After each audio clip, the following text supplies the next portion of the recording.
صدق الله المولانا العظيم. அளவற்ற அருளாளன், நிகரற்ற அன்புடையோன், ஏகநாயன், எல்லாம் வல்ல அல்லாஹ் சுப்ஹானஹு வ தஆலாவுக்கே சர்வ புகழும் புகழ்ச்சியும் அரசோச்சியும் உண்டாகட்டும். சத்திய தூதர், சன்மார்க்க போதகர், சாந்தி நபி சர்தார் தோ ஆலம் கரீம் முஹம்மது முஸ்தபா ஸல்லல்லாஹு அலைஹி வஸல்லம் அவர்கள் மீதும், அன்னாரின் ஆல் அஸ்ஹாபுகள், பரிசுத்த உறவினர்கள், அன்னவரை தொடர்ந்தவர்களை தொடர்ந்தோர் அனைவர் மீதும் அல்லாஹ்வுடைய ஸலவாத்தும் சலாமும் உண்டாவதாக.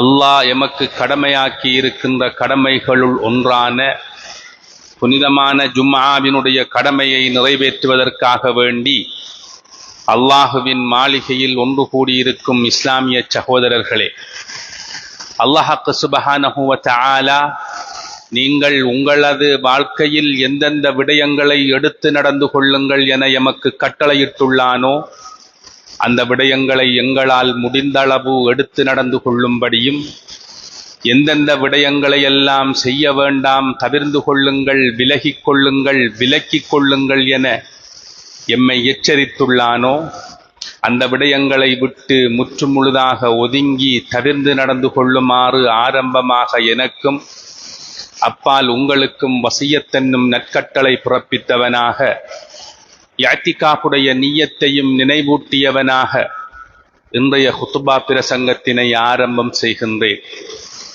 பேரன்புக்கும் பெருமதிப்புக்கும் உரிய இஸ்லாமிய சகோதரர்களே, இன்றைய ஹுத்பாவிலே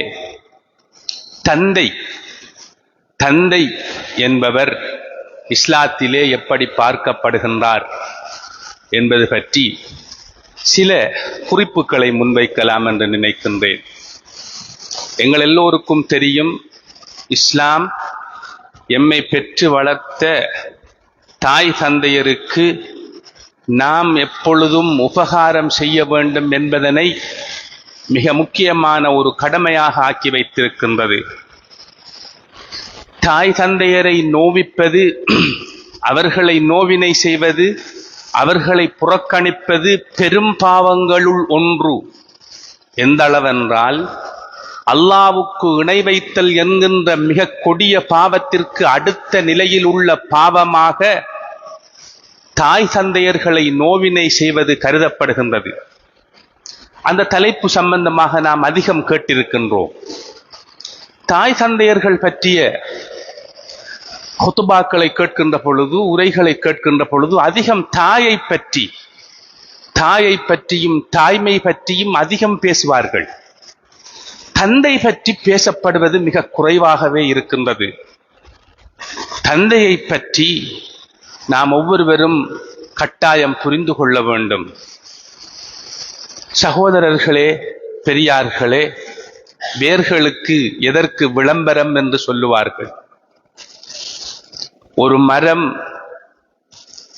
தழைத்து அது காய்த்து கனிந்து மிக பெரும் விருட்சமாக இருப்பதற்கு மூல காரணியாக அதன் ஆணிவேர் திகழ்வது போல ஒரு குடும்பம் செழித்து ஓங்கி சிறப்பாக வாழ்வதற்கான அச்சாணியாக, அத்திவாரமாக நிற்பவர் தந்தை.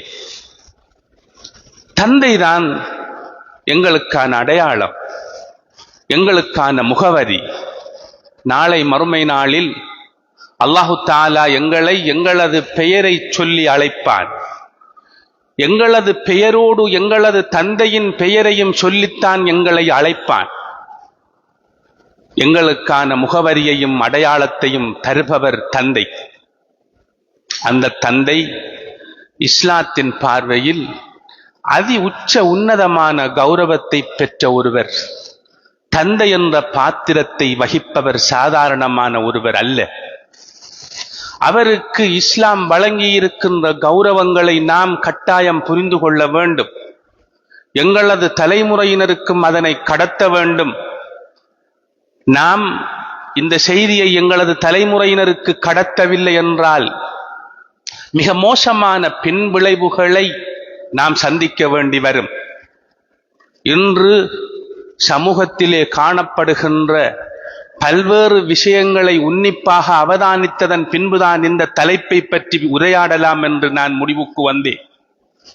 மதிப்புக்குரிய சகோதரர்களே, நபியுல்லாஹி ஸல்லல்லாஹு அலைஹி வஸல்லம் அவர்கள் சொன்னார்கள், தந்தையர்களே, உங்களுக்கு அல்லாஹ் தந்திருக்கின்ற கௌரவத்தை சிந்தியுங்கள். இப்படி சொன்னார்கள், ரிலர் ரப் ஃபீ ரிலல் வாலித் வ சுஹ்துர் ரப் ஃபீ சுஹ்தில் வாலித். அல்லாஹ்வுடைய பொருத்தம் தந்தையின் பொருத்தத்தில் இருக்கின்றது என்று சொன்னார்கள். அல்லாஹ்வின் கோபம் தந்தையின் கோபத்தில் இருக்கின்றதென்று நாயகம் ஸல்லல்லாஹு அலைஹி வஸல்லம் அவர்கள் சொன்னார்கள். இதைவிட ஒரு தந்தைக்கு என்ன கௌரவம் வேண்டும் சகோதரர்களே? அல்லாஹ்வுடைய பொருத்தத்தையும் அவனது ரஹ்மத்தையும் பெற்றுக்கொள்ளவில்லை என்றால் நாம் எப்படி ஈடேற்றம் பெற முடியும்? அல்லாஹ்வுடைய பொருத்தம் எமக்கு கிட்ட வேண்டும் என்றால் எங்களது தந்தையின் ஆசீர்வாதமும் பொருத்தமும் எமக்கு தேவை. எங்களது தந்தையை நாம் திருப்திப்படுத்தாமல், அவரை மகிழ்ச்சிப்படுத்தாமல், அவரது பொருத்தத்தை பெற்றுக்கொள்ளாமல் அல்லாஹ்வின் பொருத்தத்தை பெற்றுக்கொள்ள முடியாது என்று நாயகம் ஸல்லல்லாஹு அலைஹி வஸல்லம் அவர்கள் மிகவும் அழகாக, ஆணித்தரமாக, தெளிவாக சொல்லி இருக்கிறார்கள். இதனை இன்னும் சற்று விரிவாக வேறு ஒரு நபிமொழியிலே மிகவும் அழகாக சொன்னார்கள். ஒரு தந்தைக்கு இஸ்லாம் வழங்கி இருக்கின்ற உச்ச கௌரவத்தை தந்தையர்களாக இருக்கின்ற நாமும் எங்களது அடுத்த தலைமுறையினரும் மிக தெளிவாக புரிந்து கொள்ள வேண்டும். இப்படி சொன்னார்கள், உனது தந்தை யார் தெரியுமா? சுவர்க்க வாயில்களுள் மைய வாயில் உனது தந்தை. சுவர்க்க வாயில்களுள் மைய வாயில் உனது தந்தை. உனது தந்தையை நீ பேணி பாதுகாத்துக்கொள் அல்லது நீ விட்டுவிடு. மிக கடுமையான எச்சரிக்கை தொனியில் நபியுல்லாஹி ஸல்லல்லாஹு அலைஹி வஸல்லம் அவர்கள் சொன்ன இந்த பொன்மொழி மிகவும் ஆழமான அர்த்தங்களை பொதிந்திருக்கின்றது. சுவர்க்கத்திற்குள் நான் நுழைய வேண்டும் என்ற பேரவாவோடு பல கோடி நன்மைகளை சேர்ப்பதற்கு பல்வேறு வகையான வணக்க வழிபாடுகளை செய்து கொண்டிருக்கின்ற மனிதனே, உனது தந்தை எந்த இடத்தில் இருக்கின்றார் என்று கொஞ்சம் சிந்தி. உனது தந்தைதான் சுவர்க்க வாயிலின் கதவு. அவரை தாண்டித்தான் நீ சுவர்க்கம் செல்லலாம். அவரை நீ திருப்திப்படுத்தவில்லை என்றால், அந்த தந்தையின் ஆசீர்வாதம் உனக்கு இல்லை என்றால் நீ சுவர்க்கம் செல்ல முடியாது என்பதனை நாயகம் ஸல்லல்லாஹு அலைஹி வஸல்லம் அவர்கள் மிக தெளிவாக சொல்லி இருக்கிறார்கள். அன்பார்ந்த சகோதரர்களே, நாம் ஒவ்வொருவரும் சிந்திக்க வேண்டும். தந்தைக்கான வகிபங்குகள் என்ன? முன்மாதிரியான ஒரு தந்தை கொண்டிருக்க வேண்டிய பண்பாடுகள் என்ன என்பது ஒரு பெரும் பகுதி. அதனை வேறு ஒரு தலைப்பில் பார்ப்போம். இன்றைய ஹுத்பாவில் உங்களோடு நான் பேசுவது தந்தை என்ற பாத்திரத்தை வகிக்கின்ற எங்களை பெற்ற தகப்பன் எவ்வளவு மகத்தானவர், எப்படி பார்க்கப்படுகின்றார் இஸ்லாத்திலே என்பதுதான். சகோதரர்களே, நாம் இந்த உலகத்திற்கு வருவதற்கு எங்களை தாய் 10 மாதம் வயிற்றில் சுமந்திருக்கிறார். 10 மாதங்கள் எங்களது தாய் எங்களை சுமந்தார் என்பதனால் தாய்மை மிகவும் மகத்தான ஒன்றாக பார்க்கப்படுகின்றது. அந்த பிரசவ வேதனைக்கு, வலிக்கு நிகரே இல்லை என்றுதான் தாய்மை போற்றப்படுகின்றது. ஆம், தந்தை எங்களை தாய் 10 மாதம் வயிற்றில் சுமந்தார். எங்களது தந்தை எங்களை கடைசி வரை நெஞ்சில் சுமப்பவர். ஒவ்வொரு உண்மையான தந்தையின் கனவும் என்ன தெரியுமா? எனது பிள்ளைகள், அவனது எதிர்காலம், அவனது வெற்றி, அவனது மகிழ்ச்சி என்றே தனது வாழ்வை அதற்காக முழுமையாக அர்ப்பணித்து அதற்காக தன்னை உருக்குலைப்பவர்தான் தந்தை. நாம் மகிழ்ச்சியாக வாழ வேண்டும் என்பதற்காக தன்னை முற்றுமுழுதாக அழித்து செயல்படுகின்றவர் தந்தை. சகோதரர்களே, நாங்கள் சிறுவர்களாக இருக்கின்ற பொழுது, அவரை எட்டி உதைக்கின்ற பொழுது எங்களது பிஞ்சி கால்களை பிடித்து முத்தமிட்டு பூரிப்படைந்து மகிழ்ச்சிப்படுபவர். நாங்கள் தூங்கி எழுவதற்கு முன்பு வேலைக்கு சென்று நாங்கள் மீண்டும் தூக்கத்திற்கு சென்று தூங்கிக் கொண்டிருக்கின்ற பொழுது வேலையிலிருந்து வருபவர்தான் தந்தை. நாங்கள் நல்ல ஆடைகளை, வண்ண வண்ண ஆடைகளை அணிய வேண்டும் என்பதற்காக அவரது வாழ்நாளில் பெரும்பாலான நாட்களில் கந்தலான ஆடைகளோடு வாழ்பவர்தான் தந்தை. தனக்காக ஒரு ஆடையை கொள்வனவு செய்கின்ற பொழுது ஆடையின் விலையையும், தனது பிள்ளைகளுக்கு ஒரு ஆடையை கொள்வனவு செய்கின்ற பொழுது அந்த ஆடையின் தரத்தையும் பார்த்து அதனை வாங்குபவர்தான் தந்தை. எனது மகிழ்ச்சி எங்கே இருக்கிறது, எனது சந்தோஷம் எங்கே இருக்கிறது என்று ஒரு தந்தையிடம் கேட்டால் அவரது பிள்ளைகளின் மகிழ்ச்சியில் தான் அவரது சந்தோஷமும் அவரது மன அமைதியும் இருக்கின்றது என்று அழகாக சொல்லுவார் ஒரு உண்மையான இஸ்லாமிய தந்தை. சகோதரர்களே, அவருக்கு கல்வியின் வாசம் கூட சில நேரம் இருக்காது. கூலி வேலை செய்கின்ற ஒரு உழைப்பாளியாக, ஒரு பாட்டாளியாக இருப்பார்.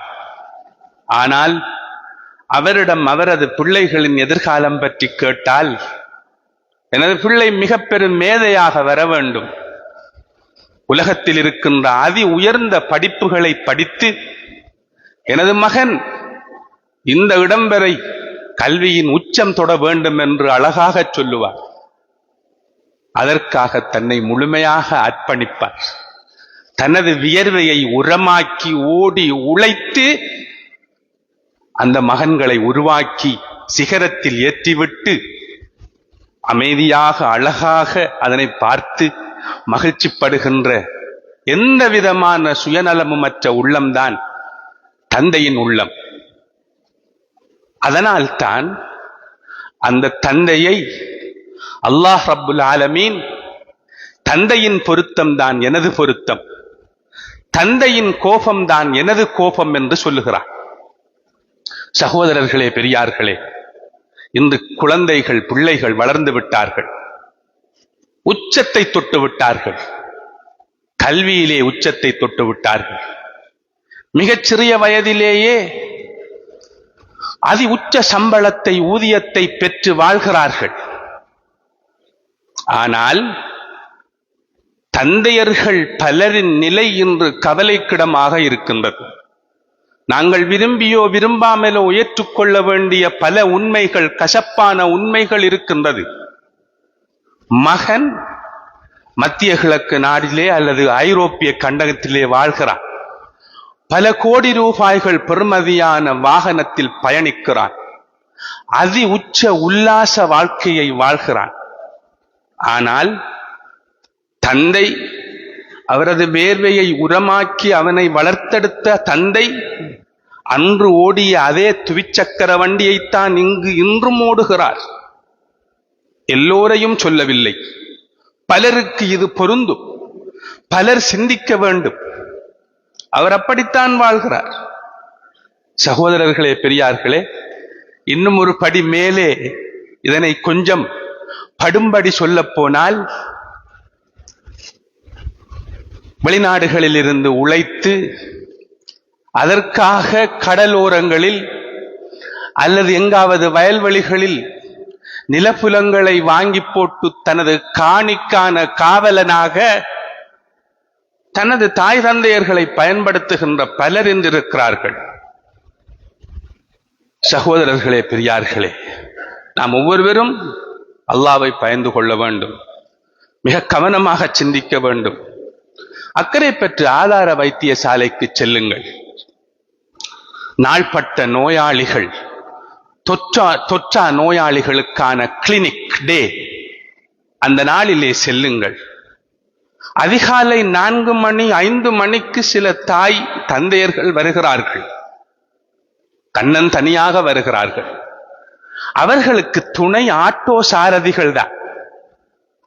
அவர்களில் பலருக்கு துணை ஆட்டோ சாரதிகள் தான். சில தகப்பன்களால் சில தாய்மாரால் நடக்கக்கூட முடியாது.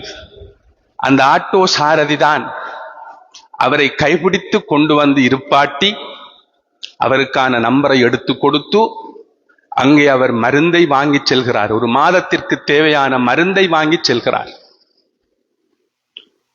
அவரது பிள்ளைகள் அதி உச்ச நிலையில் இருக்கிறார்கள். எல்லோரையும் சொல்லவில்லை, மீண்டும் சொல்கிறேன், எல்லோரையும் சொல்லவில்லை, பலருக்கும் பொருந்தும், பலரும் சிந்திக்க வேண்டும்.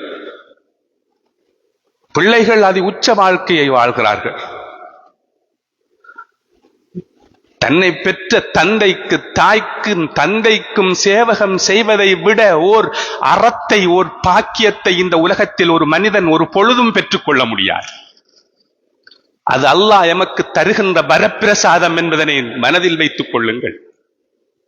எங்களை பெற்ற தாயை நான் சிறு குழந்தையாக இருக்கின்ற பொழுது என்னை கைகளிலே தூக்கி சுமந்து வளர்த்தெடுத்ததை போன்று நானும் எனது தாய் அல்லது தந்தை சுகையினமுற்று கஷ்டப்படுகின்ற பொழுது நான் அவர்களை ஒரு குழந்தையை போன்று தூக்கி சுமந்து அவர்களுக்கு சேவகம் செய்ய வேண்டும்.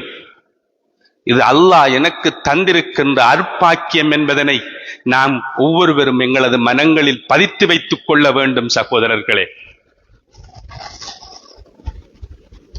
பல்வேறு வகையான சமூக காரணிகளை இங்கு சொல்லலாம். தாயை விட தந்தையர்கள் அதிகம் புறக்கணிக்கப்படுகிறார்கள் என்பது ஒரு கள யதார்த்தம். அதற்கு சில தாய்மார்களும் காரணம். நன்றாக விளங்கிக் கொள்ளுங்கள். எல்லாவற்றையும் இங்கே பிரித்து புட்டு பேச முடியாது. இஸ்லாம் என்ன சொல்லுகின்றது? உங்களது தாயும் தந்தையும் மாற்று மதத்தில் இருந்தால் கூட வசாஹிபுஹுமா, அவர்களை நீங்கள் நல்ல முறையில் சேர்ந்து நடந்து கொள்ளுங்கள். தாய் தந்தை என்ற ரீதியில் அவர்களுக்கு செய்ய வேண்டிய கடமையையும் உரிமையையும் முறையாக நிறைவேற்றுங்கள் என்கின்ற அதி உச்ச நாகரிகத்தையும் பண்பாட்டையும் இஸ்லாம் எமக்கு கற்றுத் தந்திருக்கின்றது. உதாரணமாக, ஒரு தகப்பன் ஏதோ ஒரு காரணத்தினால் தாயை விவாகரத்து சொல்லி பிரிந்து விட்டான் என்றால், தாய்க்கும் தந்தைக்கும் இடையில் உள்ள ஏதோ மனக்கசப்பினால் தகப்பன் பிரிந்து விட்டால், குழந்தைகள் எல்லோரும் அந்த தாயோடு தான் நிற்கிறார்கள். தகப்பனை முழுமையாக வெறுத்து விடுகிறார்கள். சகோதரர்களே, மிக பெரும் அநியாயம், மிக பெரும் பாவம். இந்த பாவம் உங்களை சும்மா விடாது. சாதாரணமான பாவம் அல்ல. உனக்கு அவர் தந்தை, உனக்கு அவர் தகப்பன், உனக்கான கடமைகள் அங்கே இருக்கின்றது. அவைகளை நீ புரிந்து கொள்ள வேண்டும். பல்வேறு வகையான சமூக காரணிகளால் இப்படியான பிரச்சனைகள் நடைபெற்றுக் கொண்டிருக்கின்றது. ஒரு தந்தையின் மன வெளிச்சிகளை உணர்ச்சிகளை குழந்தைகள் புரிந்து கொள்ள வேண்டும். ஒரு தாய் ஒரு இளவயதாக இருக்கின்ற பொழுதே மரணித்துவிட்ட பல தந்தையர்கள் கைவிடப்பட்ட நிலையில் இருக்கிறார்கள். அவர்களுக்கான மாற்று திட்டங்கள் என்ன? குழந்தைகள் அவர்களது சுய லாபங்களுக்காக அல்லது சுய கௌரவத்திற்காக பல விடயங்களில் அந்த தந்தையர்களுக்கு தடையாக இருக்கிறார்கள். தந்தையர்களும் மௌனித்து விடுகிறார்கள். பாவங்களுக்கு வழி செய்யாதீர்கள். நீங்கள் அல்லாஹ்வை சென்று சந்திக்க வேண்டும். நீங்கள் தேடி அலைகின்ற சுவர்க்கத்தின் மைய வாயில் உங்களது தந்தை. சகோதரர்களே, இப்படியான காரணத்தினால் தான் இந்த தலைப்பை நான் இங்கே எடுத்தேன். கட்டாயம் சிந்திக்க வேண்டிய ஒரு மிக முக்கியமான ஒரு சமூக பிரச்சினை அது. ஒரு ஆண் குறிப்பாக கொஞ்சம் வயது செல்கின்ற அந்த காலப்பகுதியில் ஒரு ஆழமான பராமரிப்பு அவருக்கு தேவைப்படுகின்றது. பிள்ளைகளே, நாம் தான் சிந்திக்க வேண்டும். எல்லாவற்றையும் விலாவாரியாக நான் இங்கே சொல்ல தேவையில்லை. எனது மகன் படிக்கிறான். எனது மகன் கொழும்பிலே கோர்ஸ் செய்கிறான். என்ன படிக்கிறான் என்று கேட்டால் அந்த தந்தைக்கு சொல்ல தெரியாது. மகன் பெரிய படிப்பு படிக்கிறான். பெரிய படிப்பு படிக்கிறான் என்று சொல்லி சொல்லியே தனது இரத்தத்தை உரமாக்கி, தனது வியர்வையை உரமாக்கி ஓடி ஓடி உழைத்து, இரவு பகலாக உழைத்து, அவனுக்கு வாரி இறைத்து இன்று அந்த மகன் பல லட்சங்கள் சம்பளம் பெறுகிறான். தந்தை ஓய்வு நிலைக்கு வந்துவிட்டார். தந்தை ஓய்வு நிலைக்கு வந்துவிட்டார். இப்பொழுது வயது வந்துவிட்டது, வயது முதிர்ந்து விட்டார். ஓய்வு நிலைக்கு வந்தால் அவரிடம் உழைப்பில்லை, அவரிடம் போதிய அளவு வருமானம் இல்லை. இப்படி வளர்த்தெடுத்து அவனை கல்வியின் சிகரத்தில் ஏற்றிய அந்த மகன் தனது தகப்பனுக்கு கணக்கு பார்த்து காசு கொடுக்கிறான். போதும் தானே, இடித்து கேட்கிறான். என்ன உங்களுக்கு ஒரே காசு தேவை? எங்களோட பாசையில நிறைய செல்லலாம். மதிப்புக்குரிய சகோதரர்களே, ஒரு முறை ஒரு சஹாபி, ஒரு நபித்தோழர் வருகிறார்.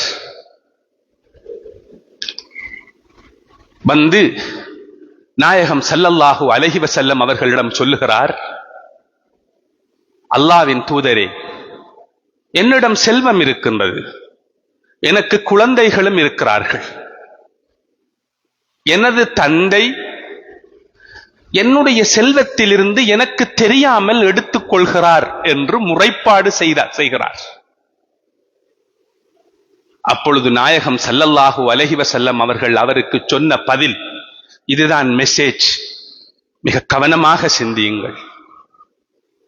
நாயகம் ஸல்லல்லாஹு அலைஹி வஸல்லம் அவர்கள் என்ன தெரியுமா சொன்னார்கள்? நீயும் உனது செல்வமும் உனது தந்தைக்கு சொந்தம் என்று சொன்னார்கள். சகோதரர்களே, எங்களது எல்லாமே எங்களது தந்தைக்கு சொந்தம். எனவே தந்தை என்றால் யார், அவர் இருக்க வேண்டிய இடம் என்ன, அவரை எந்த இடத்தில் வைத்திருக்கின்றோம் என்று சிந்தியுங்கள். பல தந்தையர்கள் மௌனமாகிவிட்டார்கள். பலரை சந்திக்க கிடைத்திருக்கின்றது.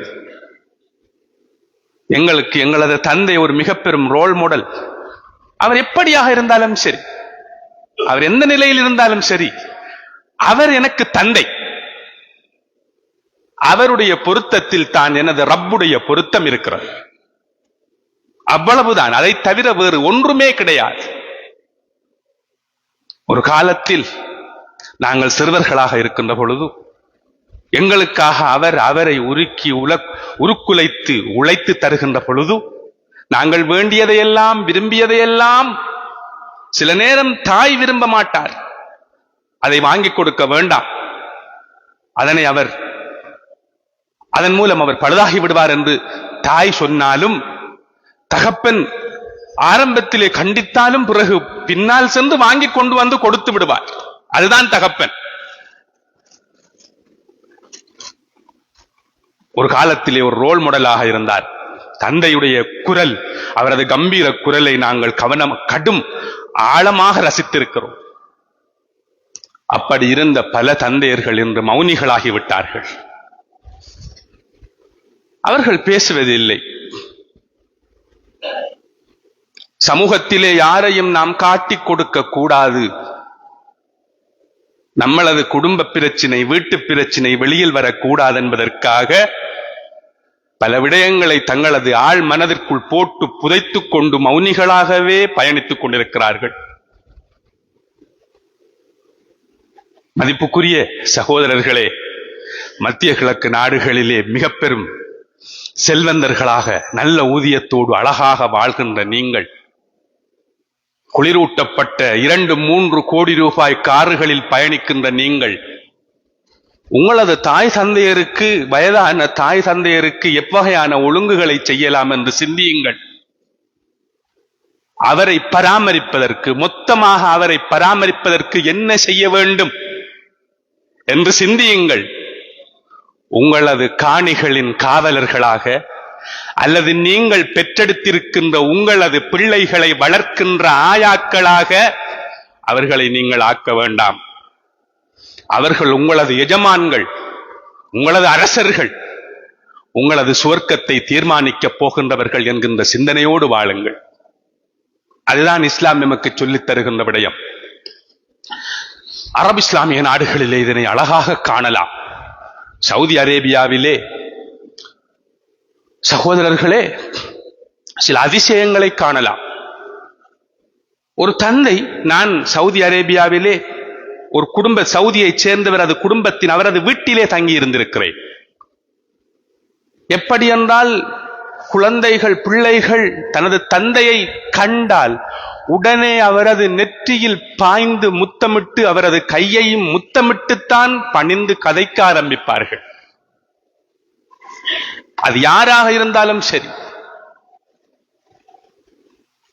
அந்த நாடுகளில் அது கடும் கவனமாக பேணப்படுகின்றது. பிர்ருல் வாலிதைன், உங்களுக்கு தெரியும், அரபு நாடுகளோடு சம்பந்தப்பட்டவர்களுக்கு பிர்ருல் வாலிதைன், பெற்ற தாய் தந்தையர்களை கௌரவப்படுத்துவது, அவர்களுக்கு உபகாரம் செய்வது என்ற தலைப்பு அதிகம் பேசப்படுகின்றது. அதற்காக அந்த அரசு அதிகமான பணத்தொகையை செலவு செய்கின்றது. ஏனென்றால் இது ஒரு ஆரோக்கியமான சமூக கட்டமைப்புக்கான அடிப்படை என்பதில் மாற்று கருத்தில்லை. வீட்டிலே தன்னை பெற்றெடுத்த தாயை, தந்தையை மதிக்காதவன் அந்த சமூகத்தை மதிக்க மாட்டான். சமூக சிந்தனையாளனாக அவன் மிளிர மாட்டான். அந்த சமூகத்தில் உள்ள பெரியவர்களை மதிக்க மாட்டான். இதுதான் அடிப்படை.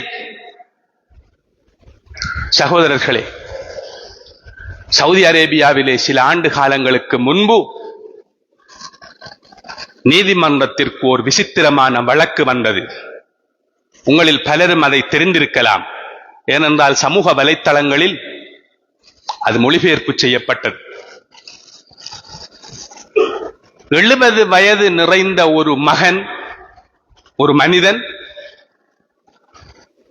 100 வயதையும் தாண்டிய தனது தந்தை, 40 ஆண்டு காலமாக 80 வயதை தாண்டிய 80 வயதை அடைந்த எனது மூத்த சகோதரனின் வீட்டில் அவரது பராமரிப்பில் இருந்து வருகின்றார். இப்பொழுது எனது தந்தையை பராமரிக்கின்ற அந்த சந்தர்ப்பத்தை எனக்கு வழங்க வேண்டும் என்று 70 வயது நிரம்பிய அந்த மகன் ஒரு வழக்கை தாக்கல் செய்திருந்தார். இது கதை அல்ல, இது ஒரு கற்பனை கதை அல்ல, நிஜமாக நடந்த ஓர் உண்மை, நிஜம். வழக்கு சற்று வித்தியாசமாக இருந்தது. நீதவான் இப்பொழுது 80 வயதை உடைய அந்த மூத்த சகோதரர், அவருக்கு 80 வயது, அவரிடம் கேட்டார், உங்களது தந்தையை பராமரிக்கின்ற அந்த பாக்கியத்தை உங்களது சகோதரன், உங்களது சிறிய இளைய சகோதரன் கேட்கிறார். அவருக்கு நாம் அந்த பாக்கியத்தை கொடுப்போம், நீங்கள் அவருக்கு விட்டுக் கொடுங்கள் என்று சொல்லுகிறார். காரணம், உங்களுக்கு முதுமை வந்து சேர்ந்து விட்டது. இரண்டாவது, நீங்கள் 40 ஆண்டுகள் அவரை வைத்து பராமரித்திருக்கிறீர்கள். எனவே அவருக்கு இந்த சந்தர்ப்பத்தை கொடுப்போம் என்று கேட்கிறார். ஏன் இவர் வழக்குக்கு போயிருப்பார்? தனது சகோதரனோடு அவ்வளவு போராடி இருப்பார். அவர் இல்லை, அந்த சந்தர்ப்பத்தை நான் உமக்கு தரமாட்டேன் என்று மறுத்த பொழுதுதான் இது நீதிமன்றம் வரை சென்றிருக்கிறது. இப்பொழுது அந்த மூத்த சகோதரன் சொன்னார், இல்லை, அது நடக்கவே நடக்காது. எனது தந்தை இறுதி வரை என்னுடன் தான் இருக்க வேண்டும். இப்பொழுது இருவருமே விட்டுக் கொடுப்பதாக இல்லை. நீதவான் தந்தையிடம் கேட்கிறார், இப்படி உங்களது 2 மகன்களும் சொல்லுகிறார்கள், நீங்கள் எதனை தெரிவு செய்கிறீர்கள் என்று கேட்கிறார். அப்பொழுது தந்தை சொன்னார், எனது 2 பிள்ளைகளும் 2 கண்கள், எனக்கு இருவரும் சமம், நான் இருவரையும் சமமாகவே பார்க்கிறேன், நான் அவர் இவர் என்று சொல்லவில்லை என்று சொல்லிவிட்டார். நீண்ட வாத பிரதிவாதம் நடைபெறுகின்றது.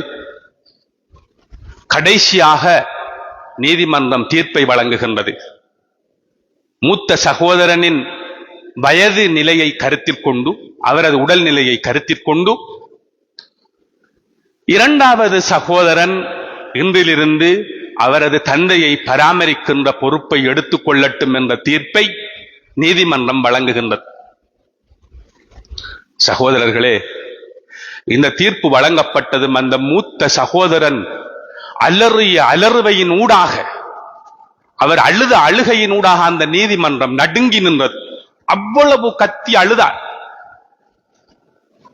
இருந்த எல்லோரையும் அவரது அழுகை ஆச்சரியப்படுத்தியது, எல்லோருக்கும் ஒரு பயத்தை ஏற்படுத்தியது. அப்பொழுது அவரிடம் சென்று கேட்டார்கள், இது ஒரு சாதாரணமான விஷயம்தானே, உங்களது இரண்டாவது மகன், அவரும் உங்களது மகன் தானே, அதாவது உங்களது சகோதரன் தானே. அப்பொழுது அவர் ஒரு பதிலை சொன்னார். அதுதான் உங்களுக்கு எனக்கும் நான் சொல்லுகின்ற மெசேஜ். அவர் சொன்னார், எனது சுவர்க்கத்தின் வாசலை நீங்கள் அடைத்து விட்டீர்களே என்று சொன்னார். எனது தந்தைக்கு சேவகம் செய்வதன் ஊடாக எனது சுவர்க்க வாசலை நான் உறுதி செய்திருந்தேன், அதனை நீங்கள் அடைத்து விட்டீர்களே என்று சொன்னார். மதிப்புக்குரிய சகோதரர்களே, வயதான எங்களது தாயையும் தந்தையையும் கவனிப்பது எங்களுக்கு அல்லாஹ் உலகத்தில் தந்திருக்கின்ற மிக பெரும் பாக்கியம். இது மிக பெரும் பேறு என்பதனை புரிந்து கொள்ளுங்கள். உங்களது தாயும் தந்தையும், குறிப்பாக உங்களது தந்தை, அவரது வெடிப்பு விழுந்த கால்களும், நரம்பு தெரியும் அவரது கைகளும், நரைத்திருக்கும் அவரது முடிகளிலும் அவரது உழைப்பும் தியாகமும் அழகாக உறங்கிக் கொண்டிருக்கின்றது. இந்த உலகத்திலே ஒரு மனிதன் தன்னை பெற்ற இந்த தந்தைக்கு, தகப்பனுக்கு ஒரு பரிசு கொடுக்க வேண்டும் என்று விரும்பினால் ஒரே ஒரு பரிசு தான் இருக்கின்றது. தந்தைக்கு நாங்கள் பட்டிருக்கின்ற கடனை ஒரு பொழுதும் தீர்க்க முடியாது சகோதரர்களே. இஸ்லாம் எந்த அளவு அதனை, தந்தையை எந்த இடத்தில் வைத்திருக்கின்றது என்றால், நபியுல்லாஹி ஸல்லல்லாஹு அலைஹி வஸல்லம் அவர்கள் சொன்னார்கள், இன்ன அபர்ரல் பிர்ரி சிலத்துர் ரஜுலி புத்த அஹிலி அபீஹி. சாதாரணமான ஒரு விஷயம் அல்ல. ஒரு மனிதன் இந்த உலகத்திலே செய்கின்ற நன்மைகளுள் மிக பெரும் நன்மை, மிக பெரும் பேருபகாரம் என்ன தெரியுமா? தனது தந்தையின் நேசர், தனது தந்தை நேசித்த அந்த மனிதரோடு நல்ல உறவை பேணிக் கொள்வது என்று சொன்னார்கள். தனது தந்தையின் நண்பர், தனது தந்தையால் நேசிக்கப்பட்ட ஒரு மனிதனை நான் காண்கின்ற பொழுது எனது தந்தைக்கான மரியாதையையும் அவருக்கு செலுத்தி அவரோடு நல்லுறவை பேணிக்கொள், இது மிக பெரும் பேருபகாரம், மிக பெரும் நன்மை என்று இஸ்லாம் அடையாளப்படுத்தி இருக்கின்றது. இந்த உலகத்திலே நாங்கள் எங்களது தந்தைக்கு பட்டிருக்கின்ற கடனை ஒரு பொழுதும் அடைக்க முடியாது. அதனை ஒரு வகையில் தான் அடைக்கலாம். அவருக்கு ஒரு பரிசு கொடுக்க வேண்டும் என்று விரும்பினால், இந்த மகனை பெற்ற தந்தை எப்பேறு பெற்றவரோ, இப்படியான ஒரு மகனை பெற்றிருக்கின்றாரே என்று மனிதர்கள் உளப்பூர்வமாக உளம் கனிந்து அந்த தகப்பனை மெச்சுகின்ற அளவு ஒரு மகன் நடந்து கொள்வதுதான் அந்த தந்தைக்கு இந்த உலகத்தில் ஒரு மனிதன் கொடுக்கின்ற பரிசு. அப்படி செய்வதன் ஊடாகத்தான் அந்த தந்தைக்கான கடனை அடைக்கலாம். சகோதரர்களே, வல்லவன் அல்லாஹ் எம் அனைவரையும் ஏற்று கபூல் செய்து கொள்வானாக.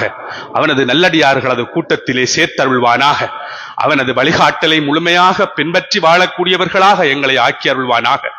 எங்களது அடுத்த தலைமுறையினரை பாதுகாப்பானாக. எங்களது குழந்தைகளை பாதுகாப்பானாக. அவர்களை தீனோடு வாழச் செய்வானாக. எங்கள் எல்லோருக்கும் உயர்ந்த சுவனபதியை தருவானாக. எங்களை விட்டும் பிரிந்து மண்ணறைகளிலே வாழ்கின்ற எங்களது தாய் தந்தையர்களது பாவங்களை மன்னித்தருள்வாயாக. அவர்களுக்கு உயர்ந்த சுவனபதிகளை கொடுத்தருள்வாயாக. தாய் தந்தையர்களது ஹக்கை, உரிமைகளை முழுமையாக பேணி வாழக்கூடியவர்களாக எங்களை ஆக்கி அருள்வாயாக. ஆமீன் ஆமீன். வஆஹிரு தஅவானா அனில் ஹம்துலில்லாஹி ரப்பில் ஆலமீன். அல்ஹம்துலில்லாஹ் அல்ஹம்துலில்லாஹில் லத்தீஃபில் கரீம் அர்-ரഊஃபிர் ரஹீம் العزيز الحكيم الذي هدانا لدين الإسلام وجنبنا طريق الغواية والتأثيم فضلا منه ونعمة والله ذو الفضل العظيم وأشهد أن لا إله إلا الله وحده لا شريك له وأشهد أن سيدنا مولانا محمدا عبده ورسوله.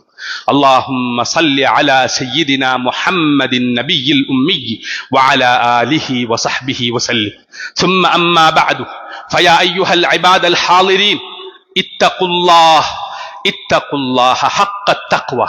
وقال تعالى: أعوذ بالله من الشيطان الرجيم: يا أيها الذين آمنوا اتقوا الله حق تقاته ولا تموتن إلا وأنتم مسلمون. صدق الله المولانا العظيم. بارك الله لي ولكم في القرآن العظيم، ونفعني وإياكم بما فيه من الآيات والذكر الحكيم. أقول قولي هذا وأستغفر الله العظيم الجليل لي ولكم ولسائر المسلمين من كل ذنب فاستغفروه إنه هو الغفور الرحيم.